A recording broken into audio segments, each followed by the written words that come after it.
The grossest picture book ever by Derek Taylor Kent. Of all of the places to live coast to coast, our town is the grossest. That's why it's called gross. What makes gross the grossest the world's ever seen? Let's meet a few folks and you'll see what we mean. Larry Magoo has a truck made of poo. It stinks when it starts, and it's powered by farts. When he drives around town, all the streets turn to brown. When crossing the street, you best stay on your feet. If you trip on a curb, you'll fall deep in a turd. His fart-powered engine is sweeping the nation. Some beans and your butt are the perfect gas station. Saving the world, he proclaims, is his mission, since stinkified steam is the only emission. So if you see Larry, no need to be wary. Say big thanks to you for your truck made of poo. Libby Sue Grossest has millions of roaches. They live in her house and they crawl on her blouse. When somebody tells her those pests are not pets, she tells them the best pets can sometimes be pests. She takes them for walks and they get a few shocks. I'm out to buy eggs, not see 6 million legs. Libby says that her roaches are good for the city. They eat all the scraps and keep everything pretty. So if you see Libby, no need to get snippy. Say thank you, Ms. Grossest, for walking your roaches. Benjamin Blot has a house made of snot. Blot saved up his snot since his days as a tot.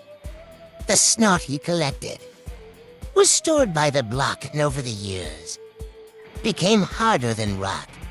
The house was constructed. At first it was grimy, but soon the sun's heat made it slippery and slimy.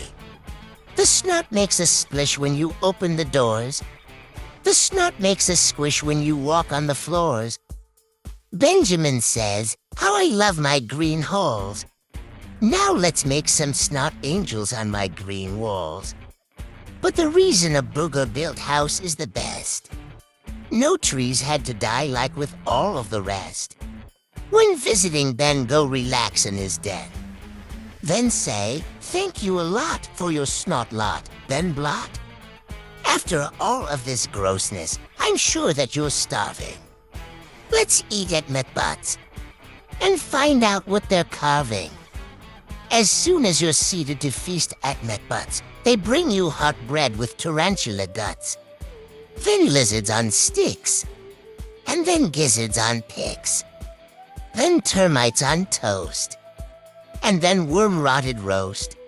For dessert they bring ice cream, but nothing heart-stopping. McButt says, don't eat till we give you your topping. They wheel in the hoses and turn them on fast. Then mucus streams out like a cannonball blast. McButt says, don't eat, for it's not yet complete. What's grosser than mucus? That's right, only puke is. McButt pulls a rope in, a trapdoor flies open, then barf I-fied slop piles high on the tabletop. But somehow the barf and the mucus is yummy. McButt says, the food here is good for your tummy. Our motto is, nothing need ever be wasted. For sometimes the gross stuff is best to be tasted. So eat at McButt's. We won't think that you're nuts. Say, thanks for the plates full of innards and guts. Yes, there's probably no town that's grosser than gross. But today was the day that was grossest the most. Larry Magoo, in his truck made of poo, is happily driving down Avenue Q. But Libby Sue Grossest is walking her roaches. They cheer as the truck made of poo fast approaches, not believing their luck.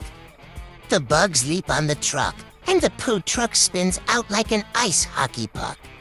The poo brakes are shot, But the roaches care not as they crash through the snout house of Benjamin Blood. The people of Gross are not sad or morose. They all shout, hooray! This is grosser than gross. They pour in the house. There's not one who is tardy for history's very first roach poop snot party. There's poop on the roaches and roaches on snot, and the folks are so happy they spew on the spot. We have seen many days, both the foul and bizarre. But today was the grossest we've witnessed so far.